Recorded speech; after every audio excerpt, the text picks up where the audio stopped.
Thank you, Ed. Appreciate the support. I'm going to call us to order. This is a meeting of the South Salinas Valley Broadband Authority. This is our meeting for February 15th. It's a regularly scheduled meeting.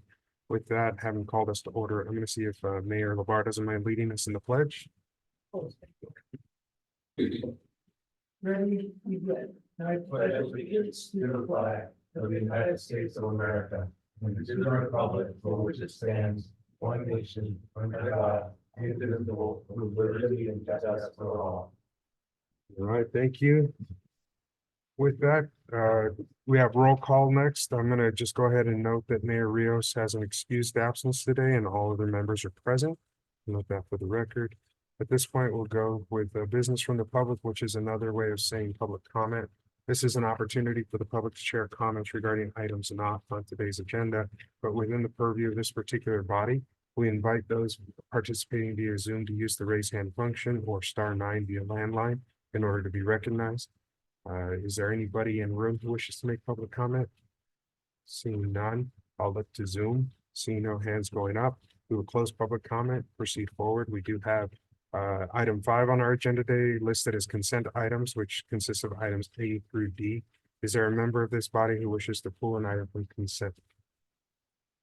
All right, seeing none, we'll go to the public and see if there's any member of the public who wishes to pull an item from consent.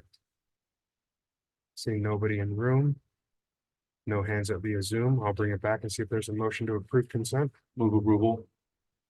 Is there a second? Second. Got a motion from Tipton, second from Cabrera. With that, all in favor, signify by saying aye. Aye.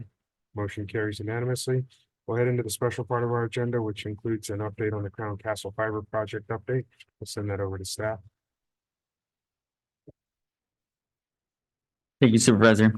If you please refer to page 13, page 12, just kind of a quick overview of what the report is on. And that is the Crown Castle Fiber Project on behalf of the South Salinas Valley Broadband Authority.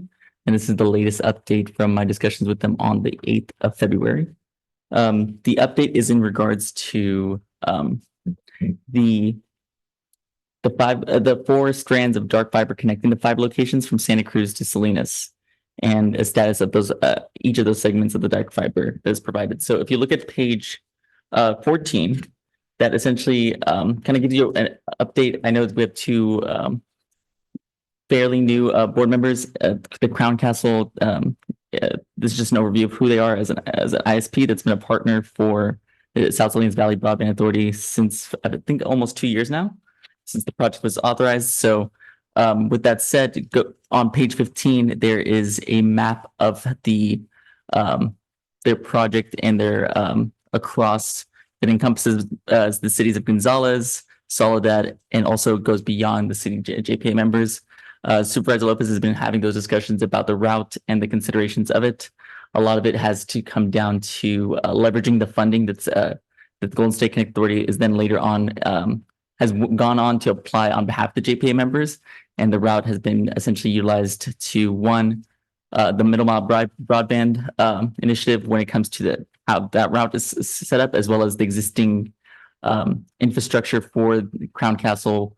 They utilize that to essentially lower the cost, ensure that the route essentially is an extension rather than having to incur greater cost by going into a whole new infrastructure project. But I think utilizing that approach has been lowering the cost, especially when it comes to the stalling of the funding projects when it comes to the last mile projects. So I think this method has been helpful on that end as that's going on. With more detail, if you look at page 16, those are the 5 laterals that the project encompasses, and it showcases the latest update on all 5 items. What I will note is we are getting to the point of needing to get direction from the board about what to do in regards to the permits that were applied for, as well as some of the permits are nearing expiration. They were approved in some of the laterals, but they're approaching in the next, I believe, 100 to 60 days, depending on the permit of expiration. And I think with the FFA funding project being the main item that would utilize those laterals and the uncertainty around when that would be awarded, understanding where to go next and how to approach it. Is it just simply extending those and authorizing the Crown Castle team to then go on and make those extensions requests being made? I think that would be the recommended approach on that item. But those are further discussions that I think would be good to note. And it is a summary of what the laterals are today. I think there's great progress, and I think it's just about knowing, being at the mercy of the state broadband offices when it will come to their process and their and how that award is being made. Anything else, Amir? That's the end of it. Open it up to any questions or comments about it. Questions from the board? I do have one. So, will the renewals be additional cost? I would have to follow up to know exactly what the cost would be, but I do believe it's more of the extensions would take a period of time to ensure that they are approved. So then their extension request is arduous. I think it's like about 60 days to then hear back to get that approval for extension. So it's about, I think the main consideration is the timing to get approved for the extension is really the main, but I can also follow up about it if there are costs, but if they are minimal. I think the main consideration is the time that it would take to then approve those extensions. And I would imagine that would be covered under the grant as well. Well, I don't know that it'd be necessary. So in terms of time frame and concern, I just want to point out that those permits are with our jurisdiction. So I don't assume that I'm assuming that it would not be a painful process to say we need a little more time. I would agree with that. For the most part. Yeah, so I know that the two listed here, obviously that project only runs as far south as Soledad at this time. So we're talking about Soledad and Ian's office in those, but it's more getting extensions while we continue to wait for that funding to work its way through. Any additional thoughts on this one? The two questions I have were on lateral 3 and lateral 4. What direction are you waiting for from the board?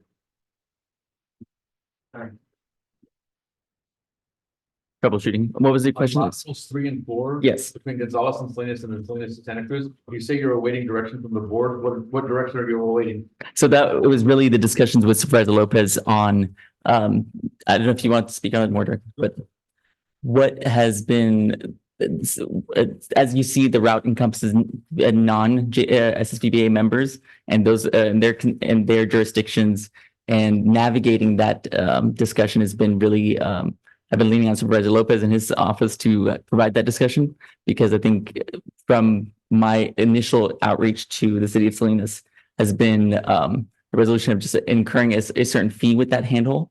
And I think that was one item that was, if prevented, or can we go an alternative approach, I think would be best made through the guidance of the board as well as Supervisor Lopez in his direction on. Direction first, they've got to create some anyway in that area, and we're happy to go with them when we are ready to launch. So it's kind of this back and forth of, are they building to our convenience, or are we willing to then make those changes in the way they're going? So it's an ongoing conversation.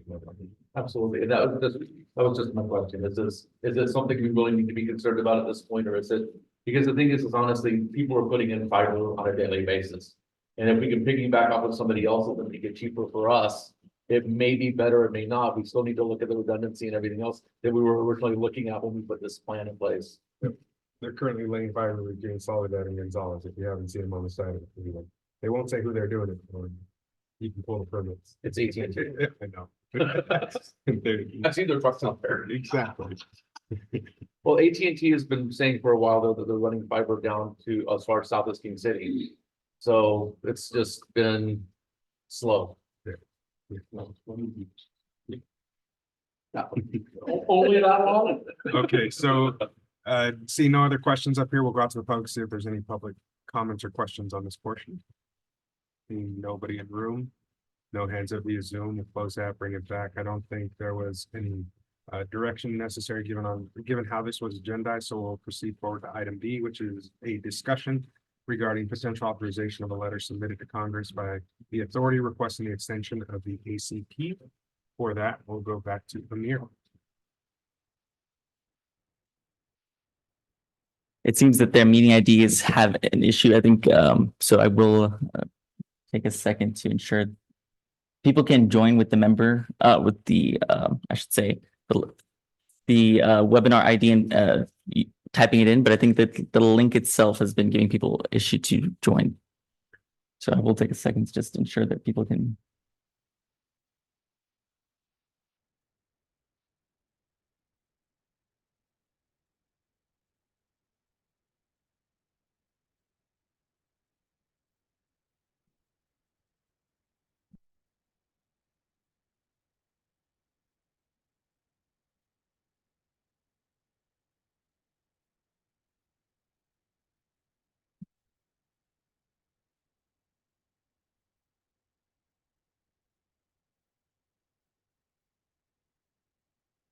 We have counsel with us on the participant side. He's one of the ones having problems.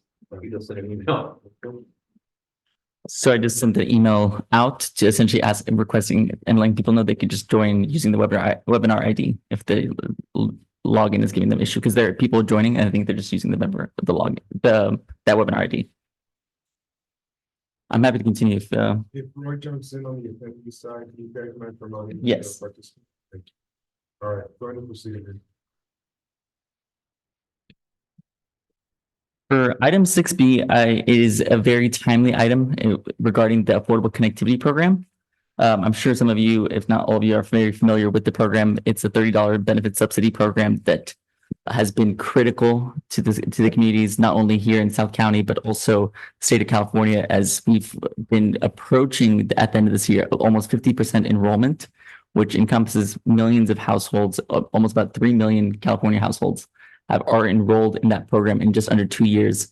And I think it is a critical program because, one, it was a very unique program in the sense of how expansive it was. You were looking at enrollment rates for each county. They had about 47 to 49% of their households eligible for the program, which is huge. And I think that has been a consideration and a growing discussion about how critical the affordable services are to the communities. And as the ISPs have not, done their due diligence in ensuring that their affordable services are made available beyond ACP, that's what made ACP so critical, is because there was that fail-safe of just that program that essentially expands access.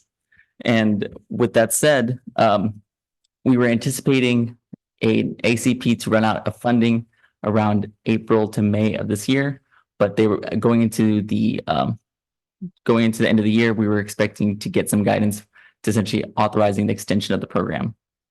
That, as you know, from following the national discussions and the government shutdown talks and those stalling, that also had a very negative impact on the ACP program itself.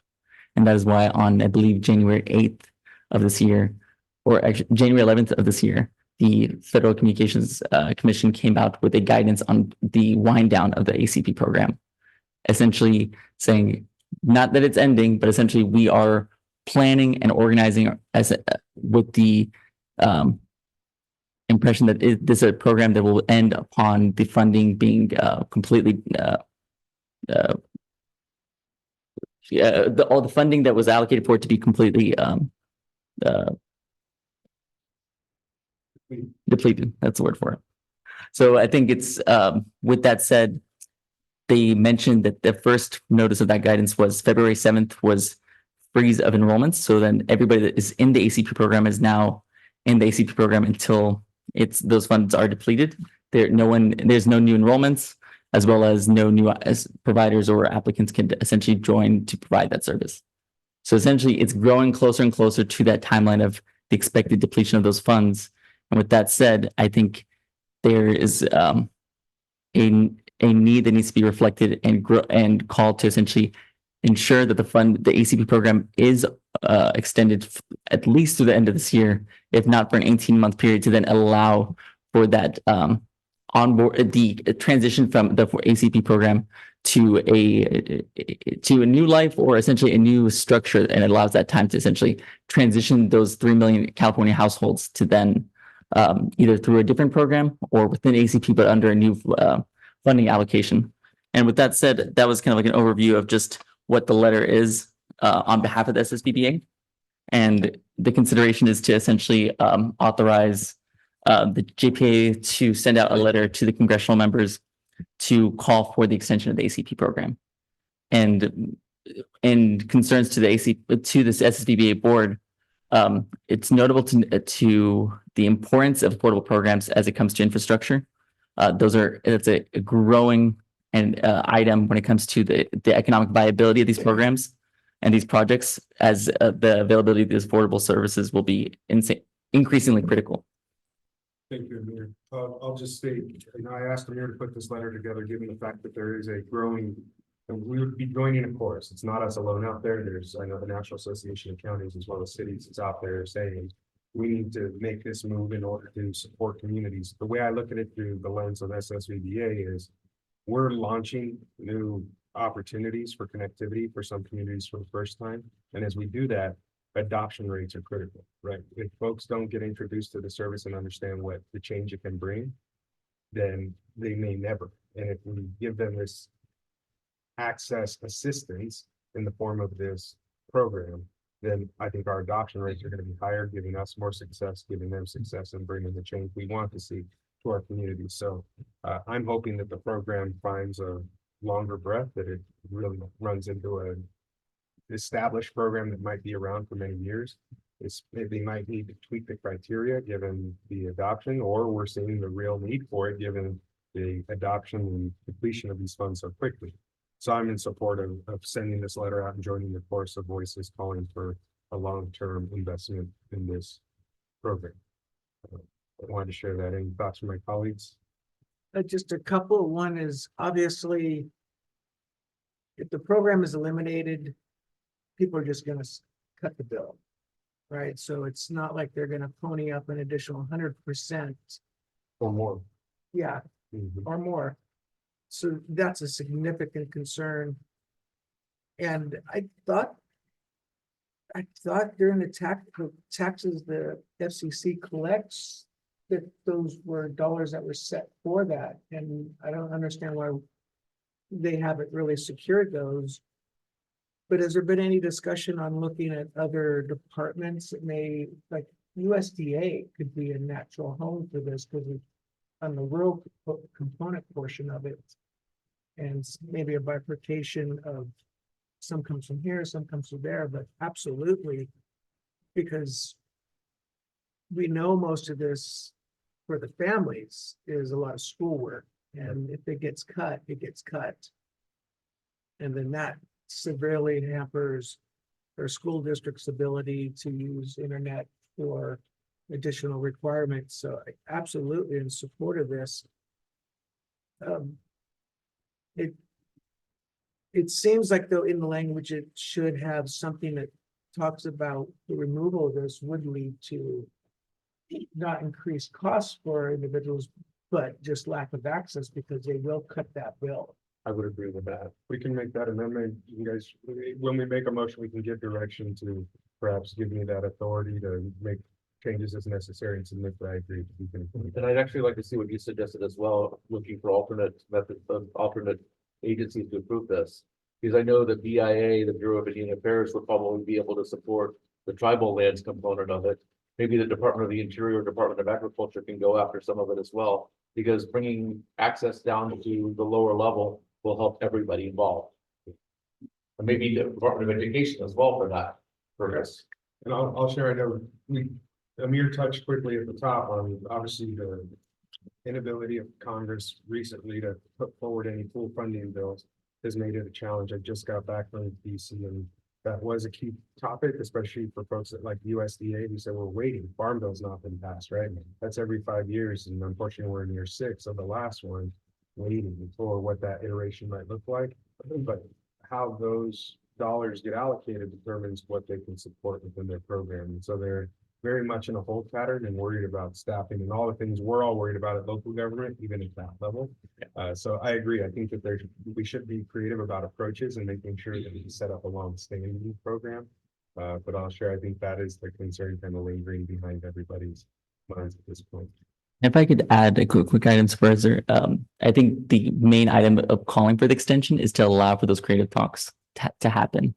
I think it opens up those opportunities like, hey, what can we do now that we have the grace and the timeline to essentially work with that? And that was the assumed timeline that we were operating under, which is through the end of this year, we'll have that program to then transition into. I know the item that has seemed the most promising is the FCC assume it under the Universal Services Fund. And that because they have the Lifeline program, they also have a few of the other affordable programs that fit very in line with the ACP program. But as that ACP was made, it was structured in a way was as a one-time disbursement. And I think that's what we need to ensure in its future iterations, if it does continue, that it is a continued item of funding and it has a consistent funding source.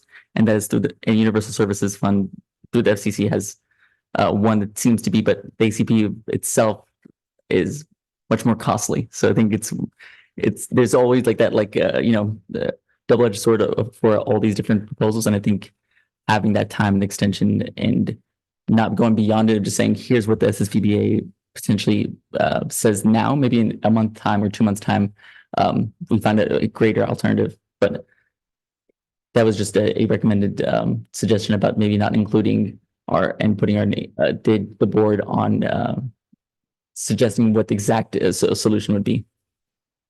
Comments from the guys? I do have one question here. It mentions in the letter, the proposed letter, that there's 61,142 households, which are 47% of eligible households. How is that number arrived at?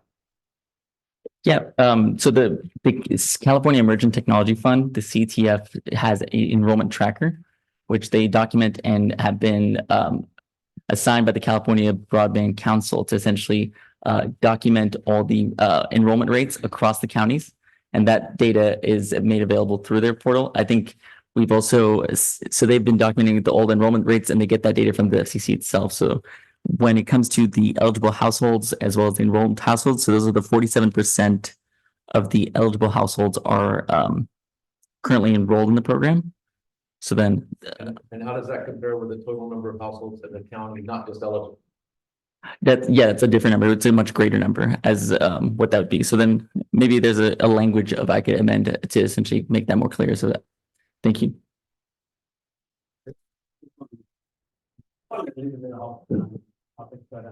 Early in the morning, I heard that Cisco is letting go of about 4,000 plus people, and they're allegedly using artificial intelligence to do the work that they can do. Same thing happened with Amazon.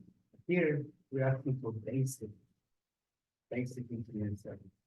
I think we have to be a little bit stronger, and I think you should have the ability to put an extra effort to make it a stronger. Request and yeah, you have All right. Let's go out to the public and see if there's any public input on this item. Seeing none, I'll thank the man looming over me, council, for joining us. Great to see you, Roy.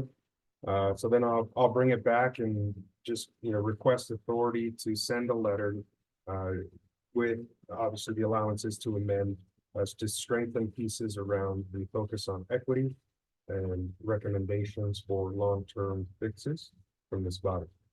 We'll make that motion. I'll second. All right, got a motion and a second. All those in favor signify by saying aye.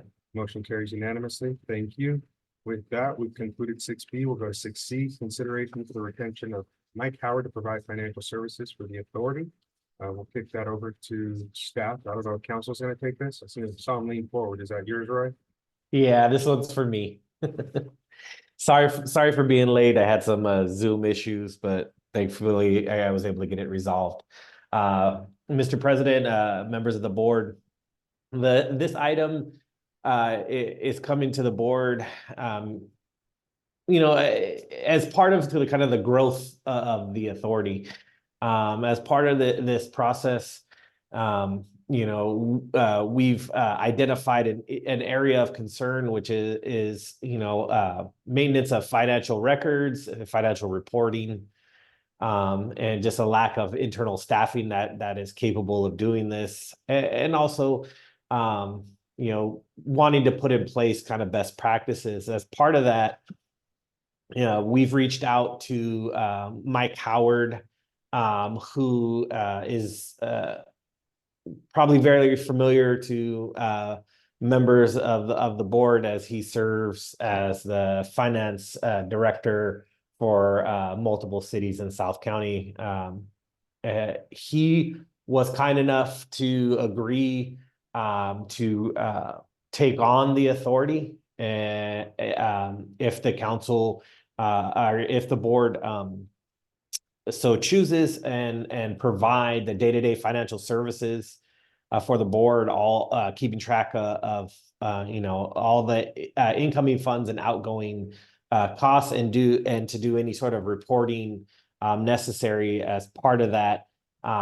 Unfortunately, this came on kind of a short time frame that we were able to kind of pull this all together. So we don't have a completed agreement to present to the board today. And so what we've asked is that the board give me as general counsel the authority to prepare a professional services agreement with Mr. Howard and his company to provide financial services for the authority, and then to also authorize Board President Lopez to execute that agreement once it's completed. Mr. Howard has quoted us $500 a month for to conduct the day-to-day services, financial services for the authority. And then any additional services like should there be an audit or financial reporting, the cost would be approximately $195 an hour for those services. The hourly rate is the same hourly rate that I believe he charges the city of Gonzales right now for special services. And so we humbly come before the board to request approval as outlined. Thank you, Roy. So I'll just share as we go through this. There was a letter received. It's part of our success. When you're successful, people start looking, and we got one of those letters from the State Department just asking, all right, now can we see sort of like a P&L? They're looking for basic information on what our funding looks like. And so as part of trying to structure that, we got into this conversation about it. Have we reached a point where it's time to engage with somebody to help us put those pieces forward? And so that's why we're at this point today. Thank you to Roy for taking the lead and bringing this forward. But I think moving forward with this piece just sort of shows that we're finding the success. We're ending up in people's vision. And as they see us, they want to know a little bit more about what our financial streams look like. And that's not necessarily a bad thing. But yeah, I just wanted to share that with the board before I open it up. So I'll open it up for comments or questions. I'm very comfortable with it. All right. Yeah, anybody along the Can I ask a question to the general counsel to provide a further clarification about what the status of the fiscal agent, which is City of Gonzales, would be upon agreement and authorization of this of Mike Howard as the financial services director? My understanding of the process would kind of alleviate now that pressure that's on the City of Gonzales and their staff to handle those fiduciary responsibilities. Those will then be transitioned to Mike Howard as our essentially our finance director for the authority. Open it up to the public. If there's any public input on this presentation, invite folks to use a raise hand function, *9. I see stepping forward, City Manager Wood. City Manager Wood, the floor is yours. Thank you. The only thing I support my tower community is further get out. Just even when it comes down to make sure applying an audit, just make sure that the kind of conflicts of interest. Absolutely. Thank you. Seeing nobody else in the room and no hands up via Zoom, we'll close this item for public comment and bring it back. So with that, I think the direction requested was authorizing general counsel to prepare the professional services agreement and authorizing myself to execute the agreement with Mike Howard Financial Services on behalf of the authority. Is there a motion to that effect? So moved. Got a motion from Tipton, second from Cabrera. All those in favor, signify by saying aye. Aye. Anybody opposed? Motion carries unanimously. Thank you. So at this point, we're going to jump to our executive director's report for the last mile federal funding applications update. We go to Amir for that. Thank you, Supervisor. Please look at page 21 for an overview of the background of the federal funding account. Is it a fund that is administered by the CPUC and was a funding account that was part of the previous application window that closed on September 29th, and the initial objection period as well has closed on November 20th, which that is all in the rearview mirror at this point. We're essentially awaiting a response on those applications submitted. To kind of give a general overview of what is going on the state level when it comes to this funding program, $2 billion sounds great. When you allocate it across the many counties in California, as well as the equation used by the CPUC to then allocate funding by county and designating them by different metrics, whether it's if a rural county had a different equation as opposed to an urban county. And that's a much, larger discussion that could be had at a later time. But I think the main point of it is that this was a very oversubscribed program. As you see, like at least 2 applications were received for every county in the state, with a total of more than $4.6 billion requested. And again, this is a $2 billion grant, and even that got oversubscribed by a double amount. With that said, we developed these GIS mapping capability through the Central Coast Broadband Consortium, and those are going to be throughout pages 22 and 24. And I'm going to showcase my screen as well to highlight that as well.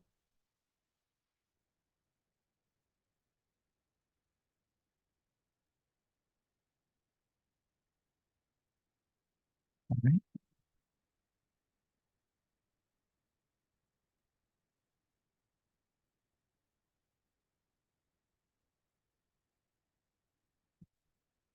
If you look at the screen behind you, you'll be able to get another look of the maps as well. So if you look at the first map, it indicates essentially all the proposed projects across Monterey County. And that legend will tell you essentially who those applicants were. And the dashed diagonal lines will indicate a overlapping project. And I know this is just a general overview, but I think it still serves the purpose of, as you are all very well aware of the county of Monterey and where the concentration of subscribers are. That was also very fitting to where the ISPs also applied for. And what we have seen is many of the applicants have gone for the entire allocation of the Monterey County. So the applications were then, what we saw is some of the project summaries that were released by the CPUC were very concerning when it comes to the credibility and the viability of these projects being proposed. And it seemed that there was essentially like a wide net being, pushed out, like, hey, whatever sticks, that's what we get. And I think that's an item that MBEB and CCPC has been very focused on, ensuring that the CPUC is very well aware of what our recommendations and what our guidance as a regional consortia of who are the stakeholders and the trusted partners across the counties, and one of them being the SSVBA and their applications on behalf, thanks to the support and leadership from the Golden State Connect Authority. And that kind of concludes the overview of the mapping. As a last quick illustration is essentially a list of the applications for the Monterey County. If you take a look at page 25, it has, you see Monterey County was allocated 17 million or so, give or take. It's also designated as an urban county by the FFA program, and it was oversubscribed by over 500%. You can also see a list of the application projects, and those are listed as appeared on the CPUC website. So in that order, you'll see it mentioned. And that will also showcase, if you look at the maps and look at these projects again, you will see that some of the applicants have overlapped on their own projects and their applications.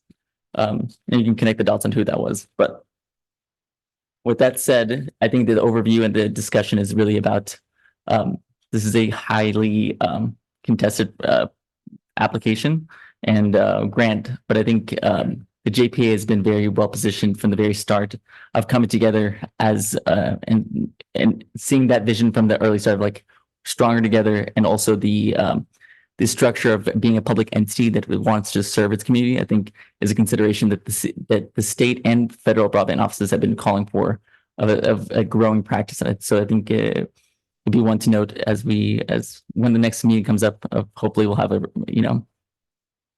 yeah. All right, let's see. I know Barbara's on the line with us. Barbara, did you have anything you wanted to share on this one? Putting her on the spot a little bit. There you go. We should be allowed to talk now, Barbara.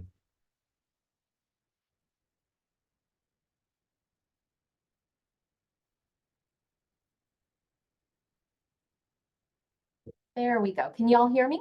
We can. Thanks, Amir. I would double down on Amir's report. It's a good one. We're in waiting mode right now on all the applications that have been submitted. And I will say we being Golden State Connect Authority, submitted 37 applications, 5 of them for the projects that you see there in Monterey County, in the South Salinas Valley Broadband Authority area. I have heard from CPUC on several other applications that we filed, so they are slowly going through and evaluating. But I haven't been contacted yet regarding any of these applications. And what I will do as soon as I am contacted, or in the event I am contacted, is I will reach out to you all and let you know that that contact has occurred and what the inquiry was or the action. Thank you, Barbara. Mhm. All right, I'll bring it back. Any thoughts from members? Just, yeah, a couple comments. One is I hope the CPUC really looks about investing in organizations like ours. Going over the grant request in a number of unserved locations, what I find very interesting is that the major current providers like AT&T, their numbers come very low for the additional, but it also represents the amount of past investments they had put into those areas. And our numbers for our applications represent the lack of investment by those companies. And so I just hope that CPUC doesn't look at those numbers per connection as a criteria, but more an understanding that the larger companies have invested in certain areas where they have higher profits and higher concentrations of populations and neglected areas like ours for way too long. And so that should be looked at. We're making up that difference for their lack of investing in our communities. I was also very concerned to see so many applications from these companies that work for their business model is based on profits, and that their investment of those profits into new regions is how they sustain their model. And I honestly don't believe they should have been allowed to apply in this type of funding mechanism. So it'll be very interesting to see if they get that in there, because a lot of their numbers are very similar. And it looks like they're the ones who are actually maxing out the capacity and looking at as oversubscribed. And my last comment is the concern is they also have the dollars to pay for the lobbyists that can work with the assembly members and the senators in those private moments. And they have way too much influence on the decision-making process. So anything we can do to ensure the CPUC understands that these investments in underserved communities and communities that were never properly allocated infrastructure by these other businesses, they really need to focus on areas like ours. That's it. Thank you, Mayor. You have anything? No. The question that I have right now is, at the Cal Cities council members meeting a couple of weeks ago, one of the things that was brought up is that the state is looking at pulling back monies that have been allocated but not spent. And I'm kind of worried that this is going to fall into that category because the funding has been allocated, but it hasn't been spent yet. So I'm wondering if that's going to cause some issues around this. Let's send that to Barbara. Do you have any input on that? I know that the governor's proposal had us fully funded, but that obviously needs to be negotiated with the assembly and the Senate. What are you hearing on that, bro? Yeah, actually, in current year, in fiscal 23-24 state fiscal year, of the 2 billion allocated for last mile, they have a little over or just under, it's either 1.45 billion or 1.55 billion in current year budget. This program was so oversubscribed via applications. They received 484 applications totaling roughly $4.6 billion in requests that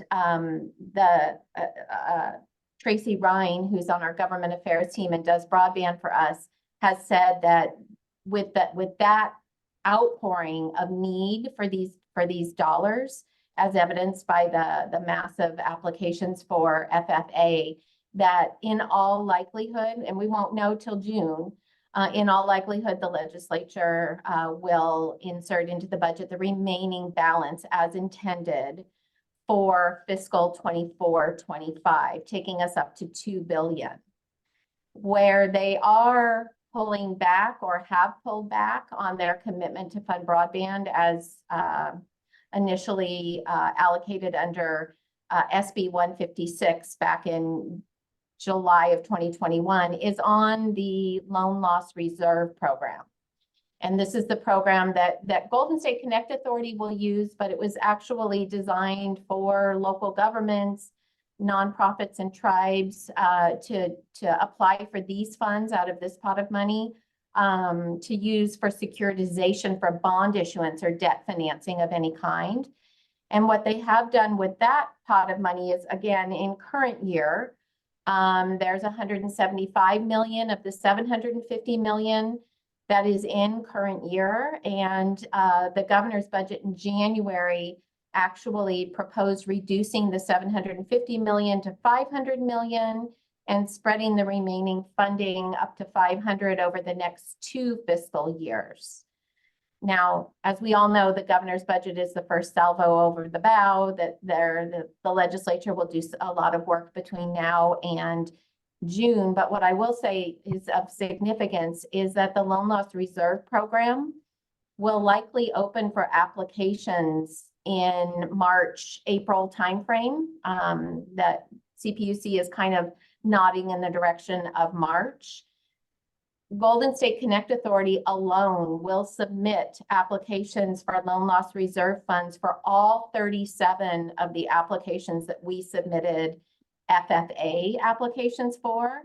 And in so doing, it will show that that money is needed and important, and hopefully give my colleague Tracy, again on government affairs, and other lobbyists the opportunity to point to the demand and elevate the need for these dollars. The only other question I had is more of a comment along the lines of what Mayor Lamar mentioned is, you're right, a lot of corporations in there. The one noticeable absence from that for me is Charter. I don't see Charter having applied for any of this funding. So I'll share, Charter was successful with the county in getting a few projects early on, and so they have been a partner to us in certain areas of the county and lighting them up for the first time. So hopefully soon we'll have an update on San Lucas. But big picture, I want to echo everything that Mayor LaBarre said. I think those pieces are critical, especially around that. I'll say, I feel like we almost instigated some of this, right? A lot of these places that were not being considered for investment by us being as loud as we were and doing what we did in terms of laying groundwork for investment in our region. We got noticed and they wanted to show that they could be here too. But I want to thank Barbara and Tracy, who have been as a partner to us in Sacramento, making sure that our voice is heard across all those platforms that need to be heard in order to make sure that the structure we have in place works for a region like ours. And as Mayor LaBarre said, who we're addressing, right? Those communities, when Sacramento talks about equity, we are equity in action. Yeah, Freddie, you can put all the words you want behind it. We're not talking equality, we're talking equity, different concepts. And these communities that have not been invested in, that have not seen the infrastructure, or who get the leftovers, right? Let's take the old tower that's no longer needed in LA and move it up to Monterey County. That is not what we're talking about. We're talking about the latest and the greatest, and doing it in a way where it's publicly owned and invested. In doing that, I think we have the opportunity to set a model, and I believe because of the groundwork that's been done, the CPUC will see that and understand that in our applications. And so also want to share, just because Mayor LaBarre called it out, the comment about the unserved locations, I still don't trust those numbers personally. You know, there's a lot of weird things in those that don't make sense to me. And I know the density around, with specifically talking about farm worker housing units, I think were missed, but that's okay. We're not forgetting about them, and we're not going to miss them. And I think that's been my comment to everybody over the last 2 years, from Sacramento to DC. And last week when I was at the White House speaking with folks there, I let them know that together, in unison with the entire region, we're speaking for not just our people who live here, but our businesses who need this opportunity. And really, we want to pave the way to the future by doing it together. And I think that's what's exciting about the model that we've set up. So now it's up to our friends at the CPUC to see our vision with us and invest a little here. And I think we've done that work. And so thank you, Barbara and Tracy, for helping be our eyes and ears in Sacramento. We appreciate that. Of course. Supervisor Lopez, could I add two quick informational items just for the discussion?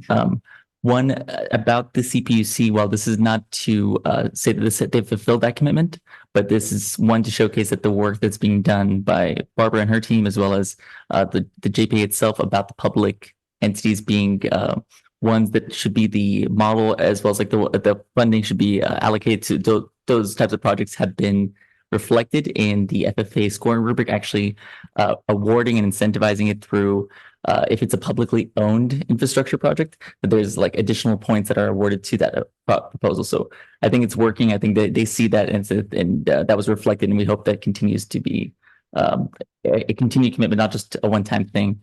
And with FFA, there's a lot of it's colloquially mentioned as like a mini BEAD program, because it is a fiber first or fiber favoring broadband project. So I think that also had some of the ISPs that maybe are the common, players in some of the county had shied away and not applied for the FFA program because of that. And I think that would, a lot of the names that are here are expected to be on the BEAD side as well. So I think that's one to kind of like keep note of. So want to make sure I highlighted that.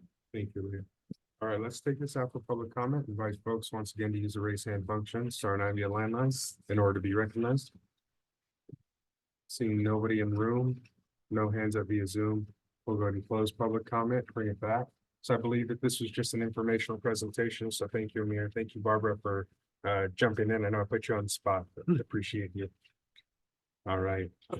And with that, I think we've got a brief overview of some MBEP white papers and reports produced. So we'll send that back to you, Amir.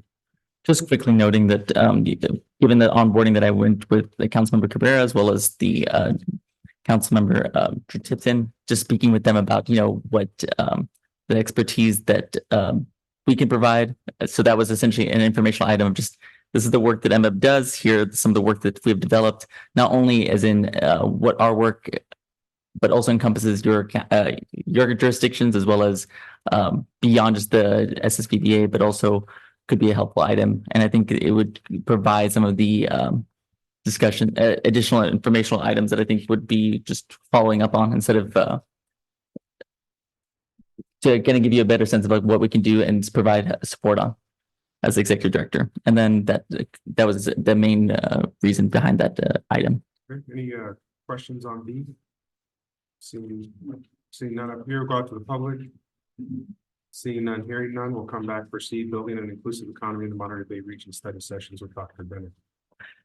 We're hosting a study session with Dr. Benner after the inclusive building an inclusive economy report that we've come together with UC Santa Cruz's Institute for Social Transformation. And we do have a series of those study sessions where Dr. Benner and our team would essentially lead, from what it is, just a study session, which is the community, we invite the community to kind of like come together.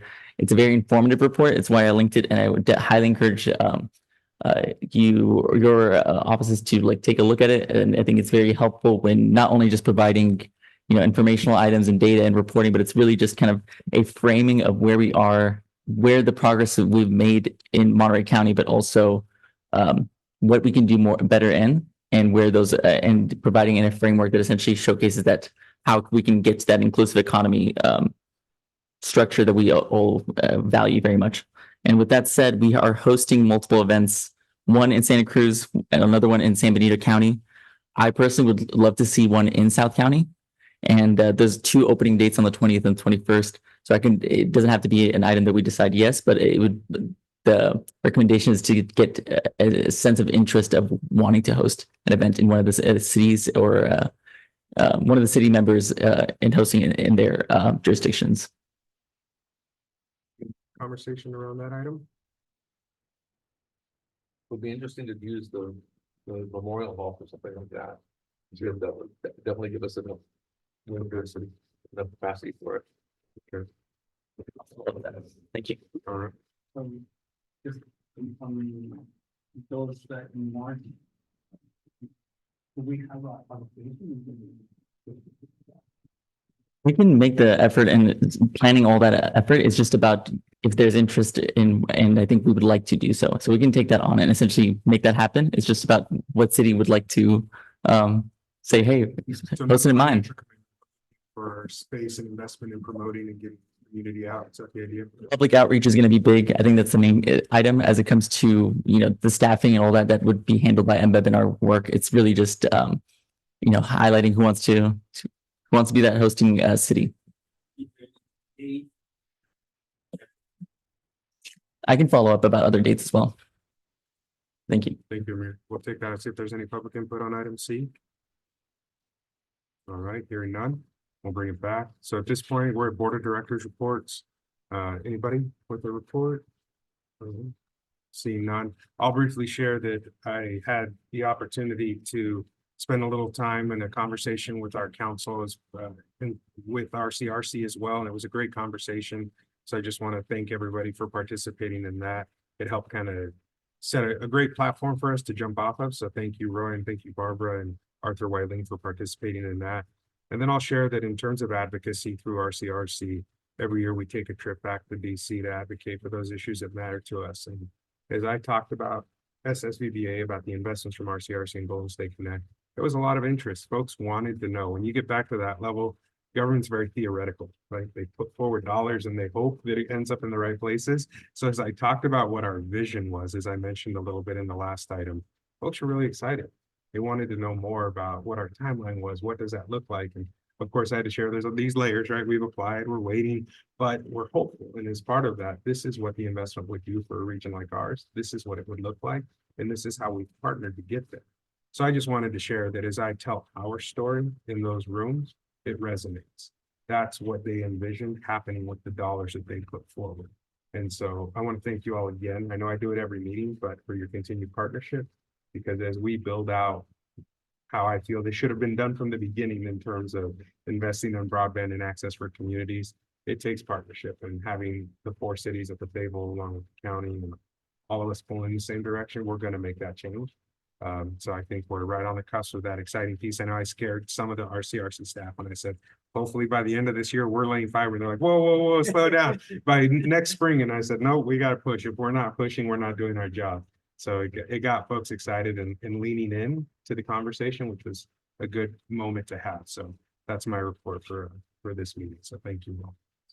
All right, so we have future agenda items. Anything somebody wants to make sure we get on a future agenda item for us to consider or see? All right, hearing none, then we've arrived at adjournment. Thank you all. We'll see you next time. Bye, everybody. Thank you. Thanks, Roy.